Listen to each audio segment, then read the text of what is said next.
Welcome to the deep dive, where we cut through the noise and get straight to the heart of what you need to know. Glad to be here. Have you ever stopped to consider how often we use phrases like, time is money? Or life is a journey. Well, All the time, right? exactly, without really thinking about them. They're just how we speak. Yeah. But what if these seemingly simple phrases, what if they're actually fundamental? Fundamental to how we think, how we perceive the entire world. Precisely. Is that what we're digging into? Absolutely. Our mission in this deep dive is to take a really comprehensive look at metaphor. Okay.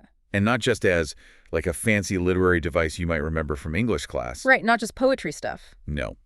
But as a core engine of human cognition, a truly powerful tool that shapes our understanding of reality. Okay, a core engine. I like that. So Yeah. we're going to unpack the hidden mechanics. The mechanics, the different types, the profound influence. Yeah, revealing how they quite literally carry across meaning. That's the key idea, carry across. Yeah. In ways we rarely notice, but, constantly experience. Okay, let's do it. So starting at the beginning, what exactly are we talking about when we say metaphor beyond just, a poetic flourish? Well, at its most fundamental, a metaphor is a figure of speech. Right. It makes an implicit, non-literal comparison between two essentially unrelated things. Implicit, okay. By stating that one is the other. It's not just linguistic fluff, it's really a cognitive act. Right. Like when a student says, that test was murder. Perfect example. They're not suggesting a literal crime happened, obviously. Right. But using murder conveys that extreme difficulty. Exactly. That non-literal quality is absolutely key to its power. And it's interesting, the word itself, metaphor. Yeah, the etymology is fascinating. The word metaphor is itself a metaphor. Really? How so? It comes from the Greek metaphor, Okay. meaning transference, or crucially, to carry across. Wow. So it's built right into the name. It is. And it's not just a historical curiosity. It perfectly describes the cognitive act involved. So you're literally taking qualities of one concept. And carrying them over to another, mapping them across. And this carrying across, it has a specific architecture, right? It's not just random. It isn't random at all. To really understand how this transfer works, we can look at the framework developed by the literary critic I.A. Richards. Okay, Richards, what did he say? Well, he broke it down. Every metaphor has a tenor and a vehicle. Tenor and vehicle, okay. The tenor is the main subject, the thing being described. Right. So, in Shakespeare's famous line, Juliet is the sun, Juliet is our tenor. Got it. Juliet's the focus, so the sun must be the vehicle. Exactly. That's the concept whose attributes are being carried across. Attributes like brightness, warmth. Brightness, warmth, central importance, life-giving quality. Romeo is transferring those ideas to Juliet. Elevating her significance. Exactly. Mm. And that leads us to the third crucial part. The ground. The ground. What's that? The ground is the specific reason the comparison makes sense. It's the shared properties. Ah, okay. Okay. What qualities from the vehicle are actually being loaned to the tenor? You've got it. So if you say, Jack is a tiger in debate. Okay. Jack's the tenor, the tiger is the vehicle. Right. And the ground. The ground would be, shared ferocity, aggression, power, that kind of thing. Perfect. Yeah. That's what makes the comparison click in that specific context. Okay, this framework is helpful. Tenor, vehicle, ground. And this mechanism reveals something fundamental about how metaphors work cognitively. Which is Selective filtering. selective filtering, meaning... Well, when you compare two unlike things, Yeah. a metaphor doesn't just highlight certain attributes of the vehicle. Uh-huh. It also actively suppresses others. Yeah. It filters them out. Oh, I see. So when you say that lawyer is a shark, Yeah. you're focusing on the predatory skill, the aggression, the relentlessness. Right. Those are highlighted. But you're completely ignoring that the shark has gills or lives in the ocean or, eats fish. Exactly. Those are actively suppressed by the context of the metaphor. That's the power of it then. It really is. A metaphor's strength lies not just in what it brings forward, but also in what it strategically leaves out. And that selective filtering, that makes it a potent tool for framing. Persuasion. Absolutely. Yeah. It directs our focus, often unconsciously, to a single, powerful interpretation. Very useful in rhetoric. Okay, so now that we've kind of deconstructed the basic architecture, tenor, vehicle, ground filtering, how does metaphor fit into the broader family of figurative language? Good question. It's helpful to understand its relatives, yeah. Yeah. Especially the most common distinction people make. Huh. Metaphor versus simile. Yes, simile. I remember that one. The core difference is structural. It's about how explicit the comparison is. Right. Simile uses like or as, doesn't it? So it makes an explicit comparison. Exactly. Like, in her rage, she was as deadly as a wildfire. Mm-mm. It puts the two things side by side for you to see the similarity. And metaphor. Metaphor makes an implicit comparison. It just states that one thing is the other, leaving out like or as. So she was a wildfire of rage. Right. And that seemingly small omission, just leaving out one word, creates a profound cognitive and rhetorical effect. How so? What's the difference in impact? Well, a simile like, the world is like your oyster, invites you to compare the two concepts. Okay, it keeps them a bit separate. Yeah, side by side. But a metaphor superimposes them. It fuses them into a single, unified idea. The world is your oyster. Exactly. It asks you to see the world as an oyster, full of potential pearls. So it forces a stronger connection, more direct. More direct, often more forceful, maybe more poetic too. Because it requires you, the listener or reader, to actively make the interpretive leap without the explicit guide word. It demands more, maybe, but rewards more. I think that's often the case, yeah. Can feel deeper. Okay, so simile is the close cousin. What about analogy and allegory? They feel related too. They are related, but they operate differently. While metaphor is a form of analogy, we usually use the term analogy for something more focused on explanation or argumentation. Okay, like a tool for clarifying. Exactly. It draws a parallel to make a point clear. Think of friendship is like a garden. It requires care and nourishment to flourish. Right. The purpose there is logical exposition, explaining friendship using gardening. Precisely. It's helping you understand one thing by highlighting its structural similarity to another familiar thing. Okay. And allegory. That feels bigger, like George Orwell's Animal Farm. Exactly. Allegory is essentially a grand, extended metaphor that operates on the scale of an entire narrative. The whole story is the metaphor. Pretty much. In an allegory, the characters, the settings, the plot points, they're all symbolic. They stand for abstract concepts or historical events. So Animal Farm isn't just about pigs and horses. Not at all. It's an elaborate, sustained metaphor for the 1917 Russian Revolution and its aftermath. All the characters and events map onto real-world figures and moments. That makes sense. It's metaphor scaled way up. What about metonymy and personification? I remember getting those mixed up with metaphor back in school. Ah, yes.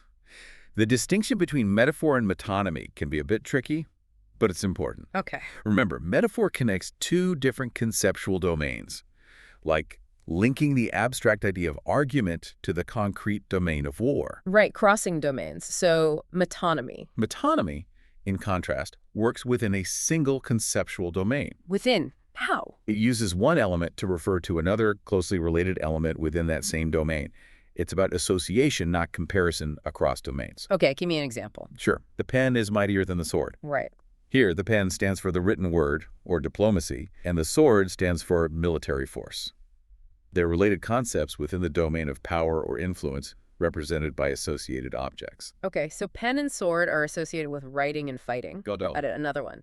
The White House announced a new policy. Ah, so the White House isn't being compared to something else. It just stands for the president or the executive branch. Exactly. It's using the place to refer to the institution housed there, all within the domain of government. It's about association. Okay, that distinction is clearer now. Association within a domain versus comparison across domains. And personification. That feels more straightforward. It generally is. Yeah. Personification is actually a specific type of metaphor.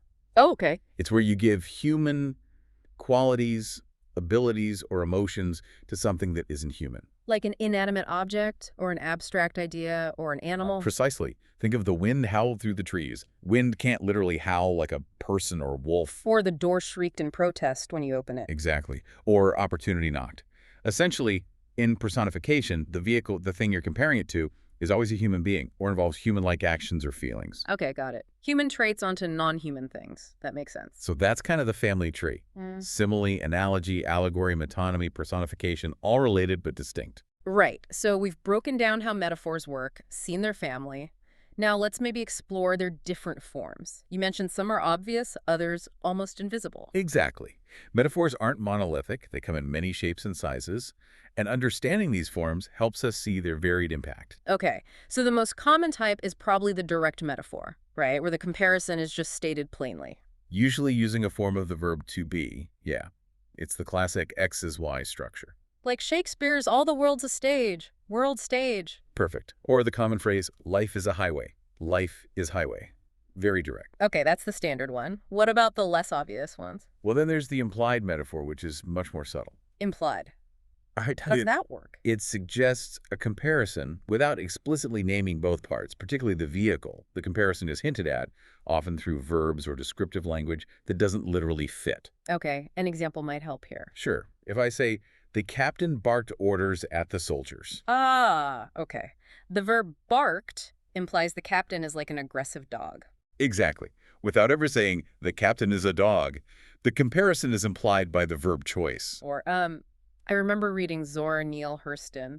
Their eyes were watching God, and a character is described as bucking around the room. Great example. It implicitly compares him to maybe a lively deer or a horse, suggesting wild energy, without stating it directly. So these implied metaphors, they make the listener do a bit more work. They do place a slightly greater cognitive load on you, yeah. You have to infer the unspoken vehicle. But maybe that makes them more impactful when you figure it out. It can, definitely. Yep. That active inference can be rewarding, though there's also a slight risk the meaning might be missed if it's too subtle. Right, a trade-off. Okay, so direct and implied. What about when a metaphor just keeps going and going, adding layers? That's an extended metaphor. It's where a single core comparison is developed at length. Across multiple lines, sentences, even a whole piece. Exactly. It constantly adds new dimensions and points of comparison to that central idea. Shakespeare's All the World's a Stage soliloquy, again, that's a perfect example, isn't it? Absolutely fantastic example. It starts with the core comparison. World is a stage. And then elaborates. Men and women are players. Life has exits and entrances. We play many parts. Corresponding to the 7 ages of life. It just keeps unfolding that one central stage metaphor, deeply exploring it. Wow. Any other examples? Langston Hughes' poem, Mother to Son, is another beautiful one. Life is compared to a staircase. Ah, yes. And the mother vividly describes how her life ain't been no crystal stair. It had tacks in it and splinters and boards torn up. Using the details of a broken staircase to convey hardship. Very powerful. Incredibly powerful. And on an even larger scale, you could argue Ralph Ellison's novel Invisible Man is built entirely around the extended metaphor of invisibility. Right, the whole book explores that concept. And isn't there an even more elaborate version, sometimes surprising, a conceit? Yes, exactly. A conceit is a particularly elaborate, often surprising, maybe even far-fetched extended metaphor. Well, unexpected. They were very popular in Renaissance poetry. John Donne is famous for them.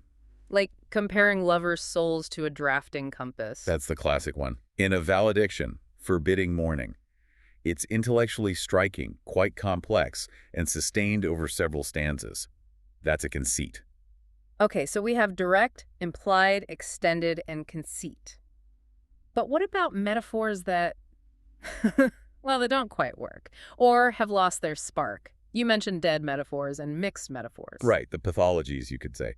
Dead metaphors are figures of speech that have become so familiar through overuse. That they've basically lost their original figurative power. Exactly. They're now understood literally, or at least without conscious thought of the original comparison. Like the foot of the mountain. Nobody pictures a giant foot. Or the eye of a needle. Time is running out. I use time is running out constantly. Never think of saying in an hourglass. Or to spill the beans. You don't picture actual beans falling out. Right. So are these just cliches we should avoid? Or something else? Well, that's a fascinating debate. Some argue they're cliches, yes, but others, particularly linguists like Lakoff and Johnson, who we'll talk about, Yeah. they suggest maybe there's no such thing as a truly dead metaphor. Maybe they've just become hyper-efficient cognitive shortcuts. Like the invisible bedrock of our language. Kind of. They argue these conventional metaphors still structure our thinking just below our conscious awareness. It's a really interesting perspective. It is. Okay, so that's dead metaphors. What about mixed metaphors? Those just sound wrong. They usually are. Mixed metaphors happen when you combine two or more unrelated metaphors in an illogical or nonsensical way. Creating confusion. Or maybe unintentional humor. Often both. My favorite example, maybe apocryphal, is we'll burn that bridge when we come to it. Right. It smashes together, cross that bridge when we come to it, and burn your bridges. Makes no sense. Exactly. Or something like, she's a rising star, but with the right guidance, she'll really spread her wings. Yeah, stars don't have wings. Those images just clash completely, like a bird trying to climb a ladder made of gas. Precisely. They break the internal logic needed for a metaphor to work effectively. Okay, this is great. Understanding the different types helps spot them. But now, this brings us to a huge shift, right? How we understand metaphor not just as language, but as thought itself. This is where it gets really fascinating, I think. We move from metaphor as purely a literary device to something much, much bigger. Metaphor as a fundamental cognitive process. And the key figures here are George Lakoff and Mark Johnson, with their book Metaphors We Live By. That's the one. Published in 1980, it really initiated a paradigm shift in linguistics, philosophy, cognitive science. What was their central idea, their thesis? Their core argument is that metaphors aren't just in our language, they're in our very thought and reason. So our entire conceptual system, it's fundamentally metaphorical. That's their claim. Conceptual metaphor theory, or CMT, proposes that the essence of metaphor is, and I quote loosely here, understanding and experiencing one kind of thing in terms of another. Okay. And they argue this isn't just for poetry or fancy talk. It's pervasive in all forms of human thought and everyday language. So how does this work? What's the mechanism? The core mechanism involves mapping between domains. We understand abstract or less clearly defined concepts, what they call the target domain. Like love or time or argument, abstract stuff. Exactly. We understand those abstract target domains by mapping them onto more concrete, physical, or familiar concepts, the source domain. Okay, so mapping from concrete source to abstract target. Yes, and crucially, this mapping is usually unidirectional. From the concrete, experiential thing we know well to the abstract thing we're trying to grasp. Okay, examples. This sounds like it could be everywhere. Oh, it is. Once you see it, you can't unsee it. Take the conceptual metaphor, argument is war. Okay. Argument is the abstract target. War is the concrete source. Right, and this underlying metaphor generates a vast system of expressions we use all the time without thinking. Like you can win or lose an argument. You can attack an opponent's weak points. Your claims can be indefensible. You might need to retreat from a position. Someone's criticism could be right on target. Wow. Okay, so we don't just talk about arguments like war. We unconsciously structure the activity itself as a battle, a conflict to be won or lost. That's the key insight. Okay, another big one. Time is money, a huge one in Western culture. Right. Time is the abstract target. Money is the concrete source of valuable, limited resource. Exactly. And think about the language it generates. You're wasting my time. This gadget will save you hours. How did you spend your weekend? I've invested a lot of time in that project. He's living on borrowed time. Is that worth your while? It goes on and on. This metaphor profoundly shapes how we value and manage time. It really does. Or another one they talk about is life is a journey, right? Classic example, life, target, understood through the source domain of a journey. Which leads to phrases like being at a crossroads in life. Or needing direction, hitting a roadblock, looking back on the path you've taken, choosing which fork in the road. It's pervasive, so these aren't just random figures of speech. Not according to CMT. They reflect deep patterns in how we actually conceptualize these abstract domains, often without realizing it. So how do we grasp these abstract concepts then? Where do these metaphors come from? CMT offers a compelling answer. Through our bodies, through our physical experience of the world. Embodiment. Exactly. Conceptual metaphors aren't arbitrary. They're grounded in our recurring physical and sensory experiences. Okay. How does that grounding work? This sounds like image schemas. Precisely. Image schemas are these preconceptual skeletal structures that emerge from our everyday bodily interactions with the environment. They're like basic templates of experience. Okay. Like what? For example, the container schema. It derives from our own bodies being containers and interacting with countless containers, cups, rooms, boxes. Right, in and out. That basic physical schema grounds the abstract metaphorical understanding of states are containers. Ah, so that's why we say we're in love or fall into a depression or get out of trouble. Exactly. We conceptualize these abstract states as containers we can enter or exit. Mind blown. Okay, another one. The source path goal schema. This comes from our fundamental experience of moving through space from a starting point along a path towards a destination. Okay. Basic physical movement. And this schema directly grounds conceptual metaphors like life is a journey or purposes are destinations. Because life involves moving from point A to point B, metaphorically speaking. Right, and think about verticality, up-down orientation. We live in a gravitational field. Up and down are fundamental. Absolutely, and this grounds a whole host of incredibly powerful metaphors. More is up P. Like prices are rising. Turn the volume up. Happy is at P. I'm feeling up today. My spirits rose. Health is up. He's in peak condition. Her health is declining. Down is bad. Conscious is up, unconscious is down, wake up, fall asleep. High status is up, low status is down, social climbing underling. Virtue is up, depravity is down. High-minded, low morals. It's incredibly pervasive and grounded in our physical orientation. Wow. Okay, so these basic body-based pairings, like affection is warmth, based on feeling warm when held closely, those are primary metaphors. That's the term, yes. Basic pairings of subjective experience and sensor-motor experience. And then the more complex ones, like life is a journey, are compound metaphors, built from multiple primary ones and image schemas. That's the general idea within the theory, yes. Yeah. Building complexity from these grounded basics. Okay. Now, CMT sounds incredibly powerful and intuitive once you lay it out. Has it been universally accepted? Are there critiques? Oh, absolutely. While it's been hugely influential and really changed the game, it's not without its critics and ongoing debate. Like what? Well, for one thing, some research suggests that processing truly novel, creative metaphors is actually more cognitively demanding than processing literal language. Which kind of goes against the idea that metaphor is the default, easy way we think. It challenges some of the stronger, earlier claims about the automaticity of all metaphorical processing, yes. Conventional metaphors might be automatic, but novel ones seem to require more effort. Okay. And what about the embodiment aspect? You mentioned fMRI studies looking at brain activation. Have those panned out? The results there have been, well, mixed. Sometimes studies show activation in sensor-motor brain regions when people process abstract metaphors consistent with the embodiment idea. But not always. Not always, and not always as strongly or specifically as the strongest versions of the theory might predict. It's complex. Does processing grasp an idea literally activate the hand motor part of the brain? The evidence is suggestive, but not entirely conclusive or consistent across all studies and types of metaphors. So the jury is still out on the precise neural mechanisms. To some extent, yes, and the theory itself has evolved. There are alternative models, too, like conceptual blending theory, which offers a slightly different perspective on how meaning is constructed, involving integrating multiple mental spaces. Okay, so it's a rich field, still developing. Definitely. But the core insight that metaphor is fundamental to cognition, not just language, remains incredibly powerful.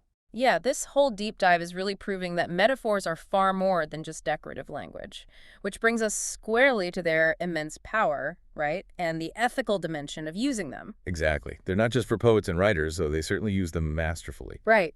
In literature and rhetoric, they serve really critical functions, like creating vivid imagery. Absolutely. Think of F. Scott Fitzgerald describing a ceiling as the frosted wedding cake of the ceiling in The Great Gatsby. Instantly evokes that ornate, almost excessive jazz-age luxury. Or using metaphor to create atmosphere, like the trees were black knife slices, the moon a bone. That creates a chilling, sharp, ominous feeling. Yeah, very different feel. And they can convey complex, abstract ideas really concisely, too. Definitely. Like T.S. Eliot's line, "I have measured out my life with coffee spoons." Wow. That captures such a sense of futility, monotony, smallness. All of that in one striking image. It conveys a complex emotional and existential state very effectively. And evoking emotion directly. Absolutely. Toni Morrison's line, "Her words were fire, scorching everyone in the room." Oof, you don't just understand the words were harsh. You feel their painful, destructive impact. It's visceral. Exactly. But perhaps most powerfully, especially outside of literature, metaphors are potent rhetorical tools. Tools for persuasion and framing. Right. You mentioned framing earlier, like Dr. Martin Luther King Jr.'s use of metaphor. His "I have a dream" speech is a masterclass, the extended metaphor of the promissory note.